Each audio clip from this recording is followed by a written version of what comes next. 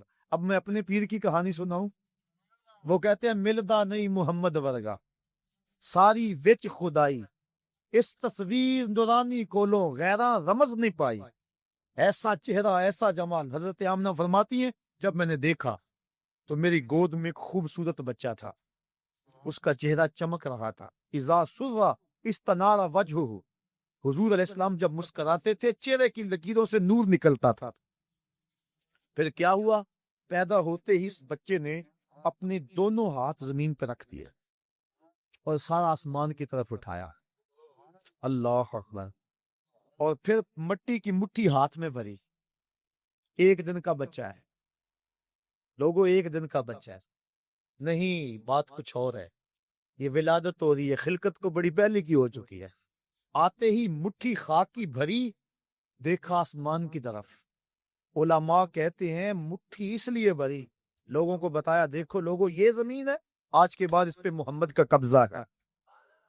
اللہ، اور آواز اٹھ رہی تھی ساتھ، بخن بخن قبض محمد علی جمیع الارض، مبارک ہو مبارک ہو، ہر زمین پہ مصطفیٰ کا قبضہ ہو گیا۔ مشرق والے جانور پرندے مغرب کو دوڑ پڑے اور مغرب والے مشرق کو دوڑ پڑے، اور ایک دوسرے کو جب ملتے ہیں تو مبارک دیتے ہیں اور کہتے ہیں مبارک ہو مصطفیٰ آ گئے۔ یار پرندے دوڑیں اور مبارکیں دیں تو ہم نہ دیں، ہم نہ جھومیں، ہم نہ اظہار محبت کریں۔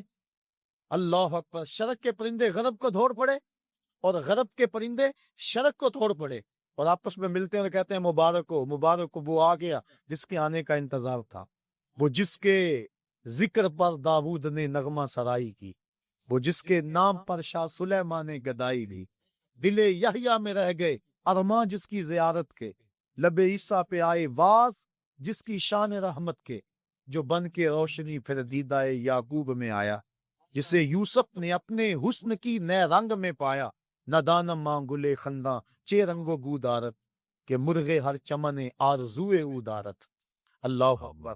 اللہ کے حبیب صلی اللہ علیہ وآلہ وسلم زمین پہ مٹھی بھری اور حضور علیہ السلام اس وقت جو گفتگو کی، اللہ اکبر کبیرہ، یہ لفظ بھی کتب میں آتے ہیں اور کتب میں یہ لفظ بھی آتے ہیں، کہا رب حبلی امتی ہی، اے اللہ میری امت کا معاملہ میرے ہاتھ میں دے دے۔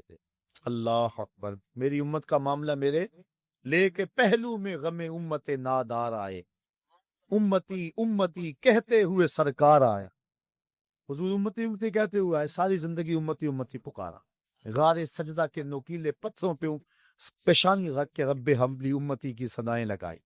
اور حضرت فضل بن عباس کہتے ہیں جب میں نے حضور کو لحد میں اتارا وقت آخر تو میں نے کفن کی تنیاں کھولی تو لب جنبش میں تھے، میں نے کان قریب کیا دیکھو تو صحیح اب کیا کہہ رہے ہیں، لیکن جب کان قریب کیا تو وہی نغمہ تھا جو ساری زندگی لاپتے رہے، رب حبلی امتی، اے اللہ میری امت کو میرے سپرد کر دے، جس کے لب پہ رہا امتی امتی، یاد ان کی نہ بھولو نیازی کبھی، وہ کہیں امتی تو بھی کہہ یا نبی، میں ہوں حاضر تیری چاکری کی۔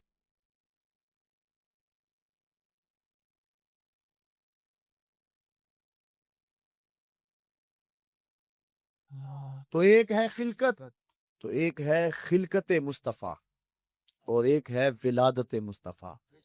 اور پھر جس سال حضور آئے نا اس سال کا عربوں نے نام رکھا، یہ میں نے ابھی بتایا ہے کہ جس سال حضرت خدیجۃ الکبریٰ اور حضرت نبی رحمت کے شفیق چچا انتقال کر گئے، اس سال کا نام حضور نے عام الحزن رکھا، کیونکہ ہجری کا آغاز حضرت عمر فاروق کے دور میں ہوا تھا، پہلے سالوں کے نام رکھتے تھے۔